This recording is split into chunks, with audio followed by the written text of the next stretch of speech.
Hello everyone, welcome to Shiva coaching classes and career academy. Friends, CDP की class का आज का फर्स्ट क्वेश्चन है कक्षा में छात्रों को प्रश्न पूछने के लिए क्या करना चाहिए।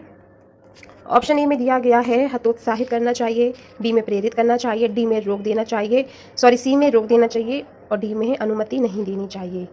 क्या होगा? कक्षा में छात्रों को प्रश्न पूछने के लिए ऑप्शन बी इज राइट, प्रेरित करना चाहिए, शुड बी इंकरेज्ड, ताकि क्या हो सके, ताकि वे शिक्षण अधिगम प्रक्रिया में सक्रिय सहभागिता करते हुए अधिगम अनुभव प्राप्त कर सकें, साथ ही अपनी जिज्ञासा का समाधान कर सकें।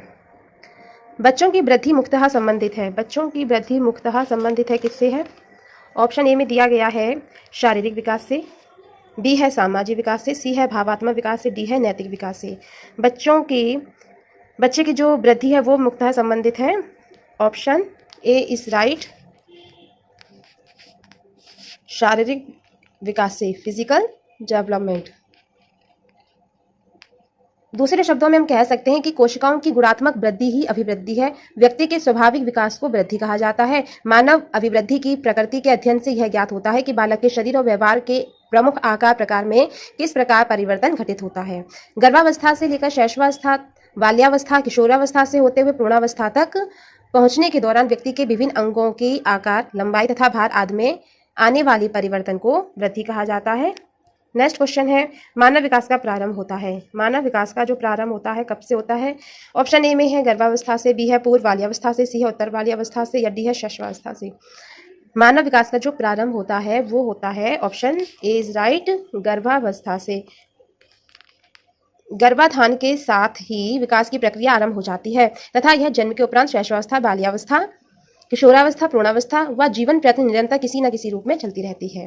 वृद्धि और विकास की प्रक्रिया एक निश्चित क्रम में और निरंतर चलती रहती है। नेक्स्ट क्वेश्चन है, सूक्ष्म शिक्षण के भारतीय प्रतिमान में कुल कितना समय लगता है? ऑप्शन ए है 36 मिनट का, बी है 40 मिनट, सी है 45 मिनट, डी है 30 मिनट। सूक्ष्म शिक्षण के भारतीय प्रतिमान में सूक्ष्म शिक्षण चक्र option A is right 36 minute का होता है।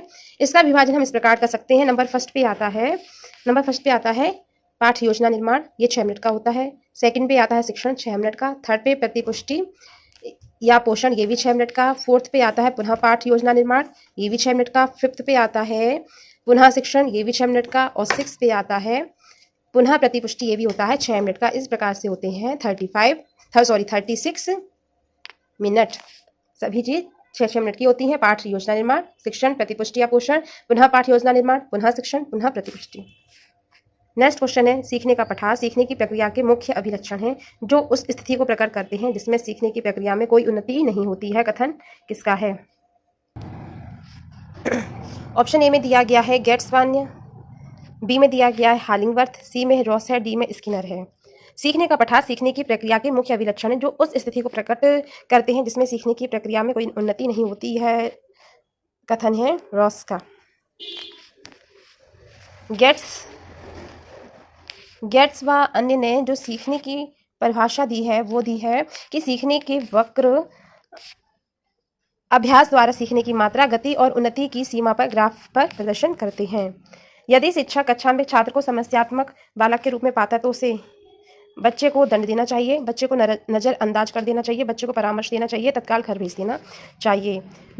यदि शिक्षक कक्षा में एक छात्र को समस्यात्मक बालक के रूप में पाता है तो उसे क्या करना चाहिए? बच्चे को परामर्श देना चाहिए, provide counselling to the child.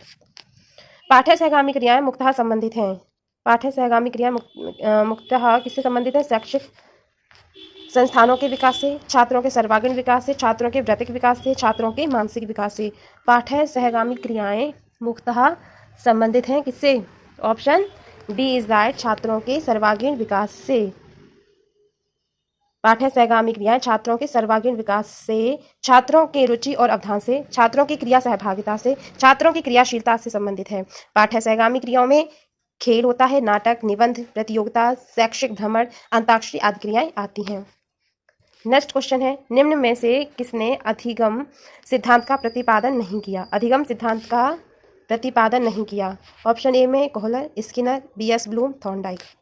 अधिगम सिद्धांत का जो प्रतिपादन नहीं किया है वो है option C is right, BS Bloom. BS Bloom ने अधिगम सिद्धांत का प्रतिपादन नहीं किया। बीएस ब्लूम तथा उसके साथियों सहयोगियों ने सन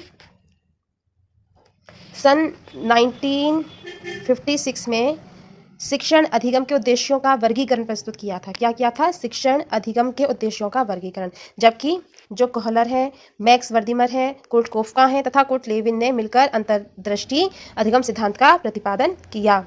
स्किनर ने अधिगम का क्रिया प्रसूत अनुबंधन सिद्धांत प्रतिपादित किया। थॉर्नडाइक ने अधिगम का संबंधवाद सिद्धांत प्रतिपादित किया। नेक्स्ट क्वेश्चन है, शिक्षा में अवरोधन का तात्पर्य है बालक का विद्यालय में प्रवेश न लेना, बालक का विद्यालय न जाना, बालक द्वारा विद्यालय छोड़ देना, किसी बालक का 1 वर्ष से अधिक समय तक एक ही कक्षा में रहना। शिक्षा में अवरोधन का तात्पर्य है ऑप्शन डी इज राइट, किसी बालक का 1 वर्ष से अधिक समय तक एक ही कक्षा में रहना, ये शिक्षा में अवरोधन है। निम्न में से किस कौशल में पूर्व ज्ञान का परीक्षण आता है?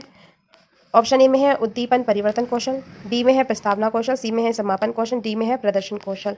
निम्न में से किस कौशल में पूर्व ज्ञान का परीक्षण आता है? वो आता है प्रस्तावना कौशल में, स्किल ऑफ इंट्रोडक्शन। फ्रेंड्स, ये थे सीडीपी के important question. Previous year question मिलते हैं नेक्स्ट क्लास में। और आप क्लास में नए आए हैं, प्लीज़ क्लास को लाइक कीजिए, शेयर कीजिए एंड सब्सक्राइब करना ना भूलें।